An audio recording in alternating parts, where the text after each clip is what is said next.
நேத்து தினத்தந்தி பேப்பர்ல இன்னைக்கு வந்திருக்கு.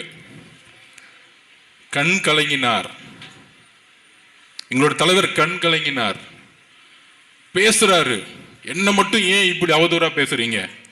என்னோட நிகழ்ச்சிகளுக்கெல்லாம் ஏன் தடை பண்றீங்க? எனக்கு ஏன் இவ்வளவு தடைகள்? மக்களை ஏன் பார்க்க விட மாட்டேங்கிறீங்க? அவர் ஏன் கண் கலங்கினார் தெரியுமா? கரூருடைய வழி அது மட்டுமல்ல, அவர் சென்னையிலிருந்து வரும்போது வெள்ளூர் வரைக்கும் இவங்க கொடுத்த பர்மிஷன் 5000 கம்மி. ஆனா ரோட்ல 2 லட்சம் பேர் நிக்கிறாங்க அவர் பார்க்கிறதுக்கு. என்னால பார்க்க முடியலையே, உங்களை உங்க உணர்வுல கலந்துக்க முடியலையே. அந்த வலி கண் கலங்கினார். தலைவர் அவர்களே, தமிழக மக்களுக்கு எல்லாத்துக்கும் உண்மை தெரியும். எம்ஜிஆர் அவர்கள் கண் கலங்கினார், புரட்சி தலைவி அம்மா அவர்களை கண் கலங்க வச்சாங்க. ஆனா 2 பேரும் ஓட ஓட விரட்டினாங்க, உயிரோட இருக்க வரைக்கும் திமுகவை முதலமைச்சராக்குனாங்க.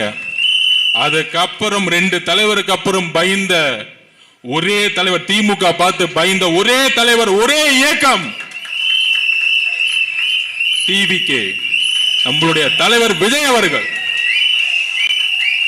அதனாலதான் இவ்வளவு நெருக்கடி. அது என்ன நெருக்கடி? அதெல்லாம் சும்மா.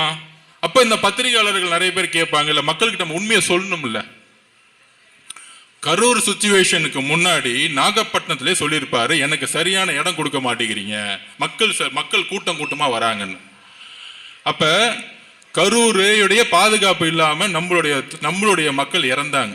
மிகப்பெரிய வழி, சட்ட போராட்டம், அதெல்லாம் நடத்திட்டு அவங்களுடைய நோக்கமே என்ன, எப்படி நடிச்சிருக்காங்கன்னு உங்களுக்கு தெரியும், ஆல்ரெடி நமக்கு தெரிஞ்சது தான்.